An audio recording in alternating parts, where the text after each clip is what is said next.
Why do you hate Muslims? No, really. Think about it for a second.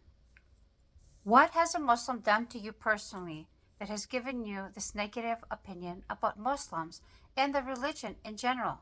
Not what you heard, not what you saw in your news. What is your experience? Because somewhere along the way, many people became very confident about an idea that they don't have a basis from personal experience or from actual investigation, just from something that they never actually bothered to actually understand. You'll hear Islam is violent, Muslims are dangerous. But have you ever actually studied Islam? Have you actually ever sat down and spoke to a Muslim? Have you actually ever asked yourself that question? Because I'm sure if you did, you wouldn't be able to come up with an answer. Because it's just not true. Muslims are not a monolith. One Muslim doesn't represent all 2 billion Muslims. And it certainly doesn't represent the religion. Just the same stick that you use to measure everybody else. A Christian committing a crime does not mean all 4 or 5 billion Christians are represented. And it doesn't mean it's representing Christianity. It's easy to fear something that you don't understand. And it's easy to believe something that you're constantly hearing from people around you. And sure, the hard thing would be to check, because it's really hard to check these days. I get that. Somehow, the Muslims became the bad guys, even though if you actually looked at what's going on the ground, it's Western countries who are constantly in non-Western countries like Africa, South America, and the Middle East, constantly meddling, taking down leaderships, bombarding, killing millions of people, Iraq, Libya, Congo, Sudan. The Western countries are neck deep involved over there. And while they're doing that, they're stealing their resources. Yet somehow, the people that live there, which oftentimes are Muslim, fighting to get all these Western countries out of there, somehow they're the bad guys. Does that make any sense to you? That the Western countries are going over there, yet the people who are defending to keep them out are the bad guys?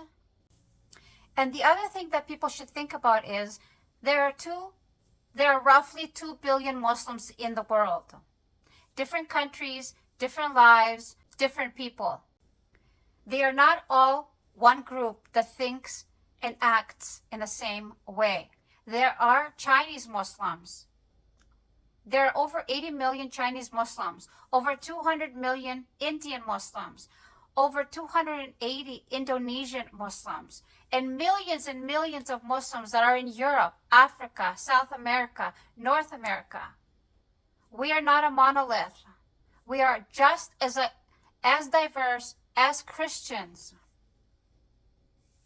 Islam has been in Europe since the 7th century, and to put it in perspective, Britain officially became Christian in the 7th century.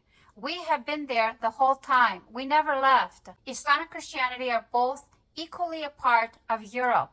They're both from the Middle East. Neither one of those religions, including the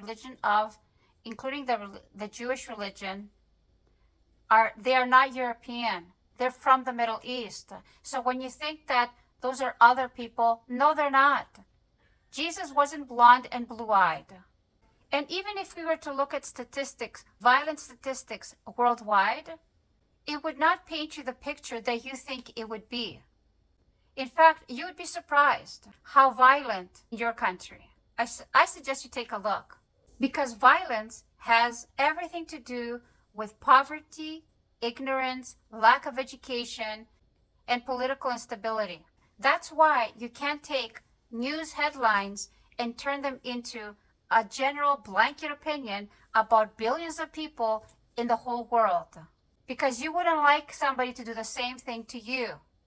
And another thing that never gets talked about, charity in Islam is not optional, it's a requirement. One of the 5 pillars of Islam is zakat. It's charity, money that you have to give every single year based on your income to feed the hungry, the needy, the poor. And beyond that, there's even voluntary charity, which is called sadaqah. And that could be anything from money, your time, doing acts of kindness, helping people, even something as small as removing harm from someone's path.